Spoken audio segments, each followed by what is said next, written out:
What's up, guys? Welcome back to another episode on the Finding Hope podcast. I'm your host, Kayla Bundy. For this week's segment, my next little recommendation. I have been loving these clips, you guys, and if you follow me on Instagram, you've probably seen them in all of my recent posts and all my recent stories. I have one in my hair right now. They look like this. They're the cutest little hair clips. They're perfect for summer. I will even clip them on my little swimsuit, on my purse, and they just add such a cute, hold on, I'm showing you. They add such a cute little element to your outfits. So you should check these out. I absolutely love them. Mine that I got came in a pack of 12 or 15 different bright colors, and I swear I use them every single day. And they actually hold your hair. So big fan of these. You gotta get them. Little hot girl summer moment. In this episode, we are going to dive into the concept of a victim mindset and explore how nothing in your life will change until your mindset does. I'm going to discuss the importance of shifting from a victim mentality to one of empowerment and how this shift can bring about transformative change in various aspects of your life. Let's begin by defining what a victim mindset entails. So, the definition of a victim mindset.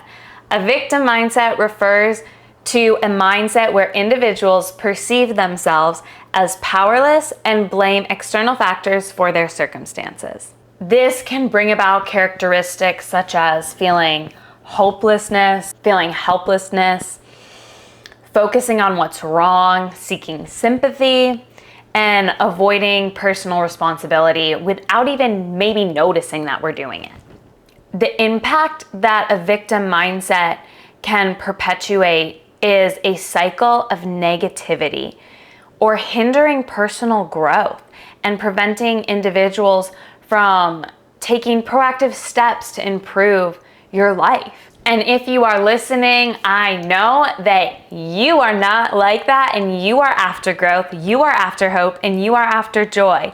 So whether you're stuck in this victim mindset, I know that that is not where you want to stay, and we are going to dive in together and work through all of this because, friends, it is a real thing, and it can be a slippery slope that a lot of us might fall into. And we've probably seen it in others, and it's a lot easier to spot in others who complain and think the world's against them. But when we are doing it ourselves, it can be so much harder to look into that mirror and call that out in yourself. A victim mindset can significantly impact different areas in your life. And I think we all know this. It impacts your relationships, your career, your personal growth, like I said, and just your overall well-being and your mental peace of mind. It lets this negative cycle of thoughts just continue in your head and circle and spiral around you, leaving you with a belief that you are stuck and you can't do anything about it. I don't know about you, but I never want to feel stuck in victimhood. And I never want to feel like things are so out of my control and that the world is against me. When you're in this victim mentality, it really just reinforces all those negative thinking patterns. And I know we've talked about how to stop overthinking, how to handle rejection, how to do all of these things. And that's all great. And that's amazing information. And there's a lot of hope in those episodes. But if we are in a victim mentality mindset, it honestly won't matter what you hear until you start shifting the way you're thinking about things. This negative thinking is limiting possibilities and perpetuating a sense of powerlessness. And that's a horrible feeling. So to break out of that, now we are going to start taking ownership of personal circumstances. Because when you are in control, whether you like that outcome or not, when you are the one in the driver's seat, guess what? You're the one dictating where you're gonna go. You might not like the journey, you might not love the bumps that are gonna happen, but you are the one that is driving that car and going where you wanna take it. And when you are in that driver's seat, there's power in that, and there's purpose in that, and things seem way more manageable when you're the one driving that car. When you are a passenger, I know there's so many backseat drivers out there. I guarantee my friends can attest that I can fully be a backseat driver at times, and they just get a little too close and I make a little too high-pitched of a noise and their eyes go right over to me and they give me this look like, Kayla, I got this, calm down. And it's so hard to feel at peace when you are the one sitting there. Nothing is in your control. You are at the mercy of the other driver. And whether you're flying down the highway or you hit a pothole or another car crashes into you, you are the passenger, and all you can do is sit there and be okay with the journey that is ahead of you. And if a car does come and hit you, yeah, that was not your fault. You were in the passenger seat. You had nothing to do with a car coming in to hit you because you were not in control. Versus when you are the driver and you are in control of things, you have the power to slow down. You have the power to speed up. When you hit those bumps, when you hit those potholes, when your tire gets wrecked because of the horrible LA roads or the horrible Michigan roads. I live in two places that for whatever reason, the roads just suck. And when you hit those things that, well, there goes a few $100s in tire repairs and replacements, yeah, that wasn't fun, but I was the one in control. And as much as that sucked, I have the power to take that responsibility, be upset at myself in the moment for it, and brush it off and move on. And that is where we can go from a victim mindset into an empowering mindset. The victim mindset, that's that passenger in the car. You feel like everything's out of your control. When the storms come, when the cars hit, when the person gets too close to the car in front of you, all you have is this built up anger because you can't do anything about it. It is all out of your hands. And that is where we don't want to be. That is the victim mindset. That is where you have totally given the power to your circumstances, your situations. You've stepped out of that driver's seat and you've let somebody else, and not just somebody, but the world around you, dictate the direction you're going. Versus, we are now getting into that driver's seat. Yes, there's a lot more responsibility when we're there. Yes, it can be more challenging at times. Yes, we have to be way more alert and we have to really own up to the twists and turns that we decide to make. But there's power and there is empowerment there because it is in our control. And what is coming our way, we can see head on and we can determine what direction we want to take. So the importance of taking this responsibility and shifting from blaming external factors to taking these factors and using them to empower you and make the choices that you're going to make with actionable steps can bring about such positive change. Recognizing that personal circumstances can be influenced and improved through conscious efforts and decisions. This brings us to cultivating self-awareness. Developing self-awareness is a crucial step in overcoming a victim mindset. I want to dive into some various techniques and practices, such as mindfulness, journaling, and seeking feedback that can help you gain a deeper understanding of your thoughts, emotions, and patterns. When you are mindful of the way you are perceiving the people around you, the words spoken over you, the environments that you're in, when you can be mindful of the way you're thinking about it and you're interpreting it, because we all interpret things through a lens, whether we want to admit that or not. We all have this lens of the way we see life and the way we see truth. And I'm sure we've all been in a scenario where we've either grown up with our siblings and we were raised in the same way, or we've been in a room of people and something happens and everybody in that room is affected differently. And all those siblings that grew up in the same exact way are affected differently. And the reason behind that is because we all perceive things through a lens. And your lens might not be what you would have chosen for yourself, but it is part of your responsibility to start creating the lens that you want moving forward into your future. So being mindful is the first step. If you are an external processor, journal. Journal or talk it out, because when you're bottling all these things up and you're angry because a door got slammed in your face and then your coffee spilled on your shirt and the woman at the grocery store started yelling at you and you just feel like the world is out to get you and you're holding that in, all that anger is going to come out on the people and the things in your life that don't deserve it. So process it, get it out, journal it, talk about it. The last two is reflection and seeking feedback from others.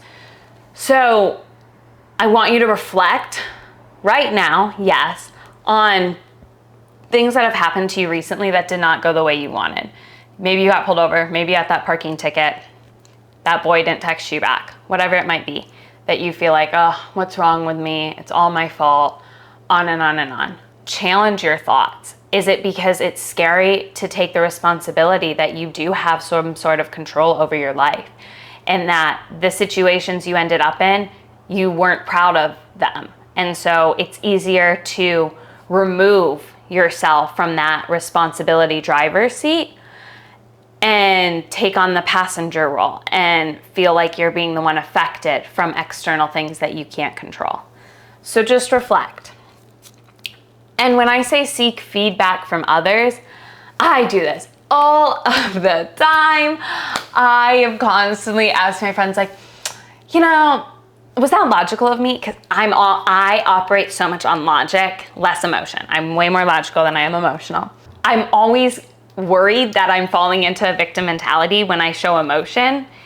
And so for me, sometimes I need to seek feedback from others because sometimes I don't let myself feel emotions because I'm like, am I being a victim to this? Do I feel like I'm like pouting and like sitting in my own pity? And sometimes I have to like talk to friends for friends to be like, Kayla, like, no, you're valid in that. Like, that's okay. You should feel upset by that. And no, like, you're not being a victim just because you are hurt and you're deeply affected in that area.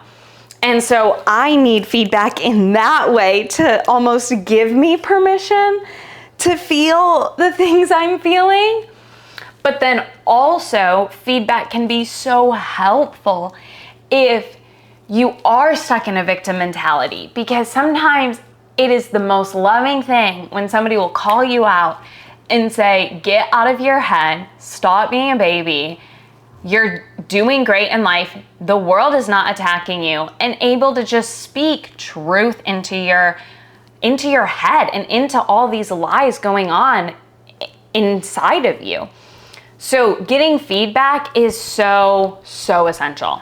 This brings me to challenging limiting beliefs.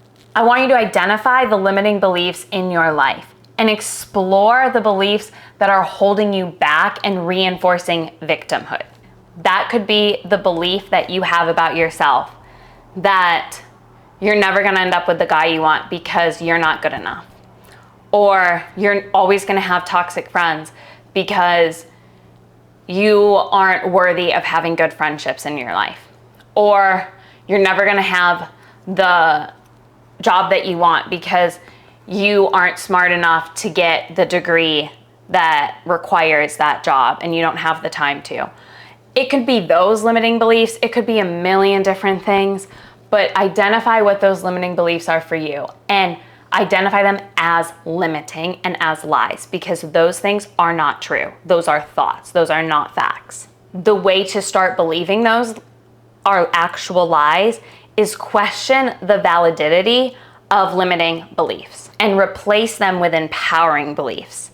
Use affirmations and visualizations, whatever techniques are most applicable to you. I know I've talked about this in previous podcasts. It was one of like the recommended things in the segment, but affirmations have been so beneficial for me. And I've been really in other areas of my life trying to challenge the way I think about myself, because I've noticed I can make huge external changes when I make the smallest internal changes. So I've been listening to affirmations every morning, and it has been really giving me clear insight into what I actually don't believe about myself that I thought I did. And so for me, that's been a very cool learning experience to dive into that and start retraining the thoughts and the limiting principles that I've believed and I might currently believe about myself, and pushing those out more and inviting truth in more. The next step in getting rid of this victim mindset and moving towards an empowering one is cultivating resilience and emotional intelligence. Building resilience helps us bounce back from setbacks, reframe challenges, and view failures as learning experiences. When you are resilient, you recover quickly. When you can recover quickly, you sit in that pity for way less amount of time, and you can be progressing at a way faster rate. Emotional intelligence and developing this emotional intelligence enables us to understand and manage our emotions effectively. We can navigate the negative and difficult situations and start building new healthy patterns. Like I talked about with having those people that give you feedback, that goes right into building a supportive network and having people that are encouraging and holds you to the standard that they know you can get to. Because sometimes it can be hard to believe for ourselves, I can change these things about me. And it can be really hard when we know ourselves so deep and we know all the dirt and we know all the filth that we carry.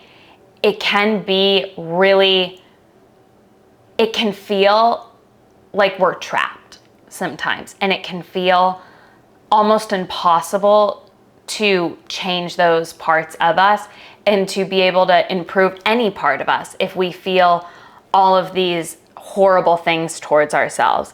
And so having a community that can see the best in you and call out the best in you and love you and encourage you and hold you accountable to a standard that is higher than maybe you have set for yourself, friends, that is such a blessing. And if you have people in your life calling you to somewhere that feels a little bit scary, that you don't know if you can get to, hold on to those people. They might make you feel a little uncomfortable at some times, because growth can be uncomfortable and change is uncomfortable, and digging up things from our past and where these patterns come from is uncomfortable. I'm not gonna lie, it sucks. But even though it's uncomfortable, if you have people in your life that are doing that for you, keep them, foster them, pour into them, appreciate them, and value them, because they are going to be so transformative in this journey with you. And this brings me to taking action. I'm all about taking action. If you haven't noticed from every other episode, we are not just gonna sit here and talk, we are gonna do something about it. So I want you to be clear in setting your goals and be mindful in those goals. They need to have meaning. Ask yourself, why do I want to stop having this victim mindset? If you don't know why you want to stop, if you don't know why you want to start feeling better about yourself or why you want to change, most likely you're not going to. Because if you don't have a strong why behind it, and if you can't answer for yourself why you want to improve this, then there's not a lot of fuel to keep putting into that fire of growth. Next, develop action plans. Break them down into smaller steps to get to those goals that you've set for yourself. I've been really wanting to get on this new fitness grind and fitness journey. And I've always been really active, but lately I've been like, you know what? I want to start doing workouts I've never done and start doing way more weight training and different things. And so I got really clear in the sort of muscle I want to build, where I want to build muscle, and how I'm going to build that muscle. And I have an accountability partner, and I have laid out the groundwork so that it's less mental work I have to do each day trying to think of, okay, how am I going to get there? How am I going to get there? How am I going to get there?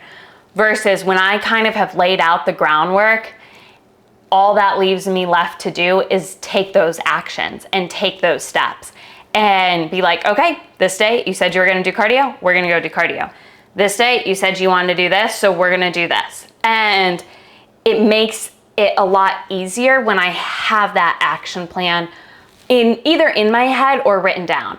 I personally just keep things in my head. I'm really bad about writing things down. That's something I probably should work on.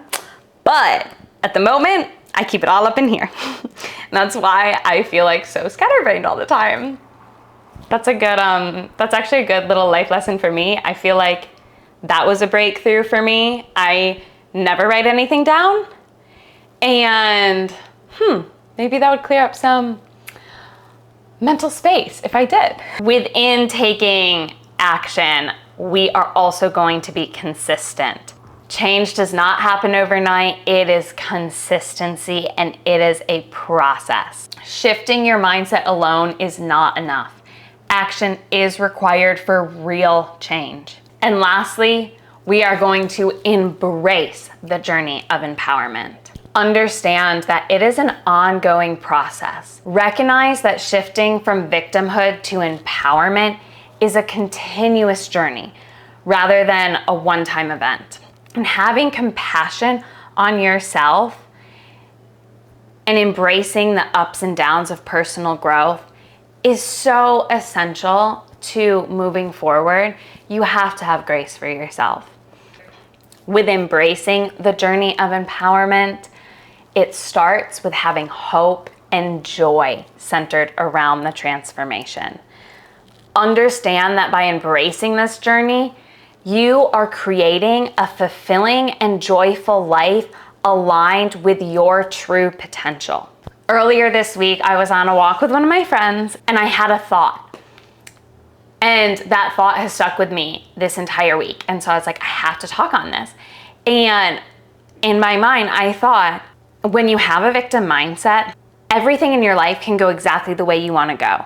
And everything in your life can change in the ways you want it to change. But until your mindset shifts, it doesn't matter what happens around you, you're going to feel the same. That is why this became such an important conversation for me to want to have with you guys. Because if you're experiencing wins, if you're experiencing great things, if you have all these amazing things laid out in front of you, where my heart breaks is that you're not actually experiencing the full potential of all the goodness and the beauty of all of it if your mindset is in a negative mentality. Because if you view things as attacks and you feel out of control in your life and you don't feel empowered, then it's so much harder to see the beauty and all the good around you and all the great things happening to you. And I want you guys to get to that place where you feel in control. You're in that driver's seat. You're confident. Yeah, you're hitting bumps, but it's not throwing you off track. So that when you get to your destination, and we all know we have more than one destination. There's so many places I want to get to in my life. I'm sure there's so many places you want to get to in your life, whether that's relationally, career, school, family, it could be anything. When we're getting to those destinations and we are in an empowerment mindset and able to accept responsibility, when we get there, it feels so much better. And we are able to enjoy it at the fullest potential and be thankful and grateful and have lasting hope and lasting gratitude through it all. So in this episode, we've explored the detrimental effects of a victim mindset and the power of shifting towards empowerment. Remember, true change begins within. So let go of victimhood, embrace personal responsibility, and unleash the incredible potential within you. Join me in my next episode as we dive more into growing in the ways we want to grow, connecting in the things we want to connect in, and creating a life filled with hope and excitement each and every day. I love you guys, and I'll see you next week.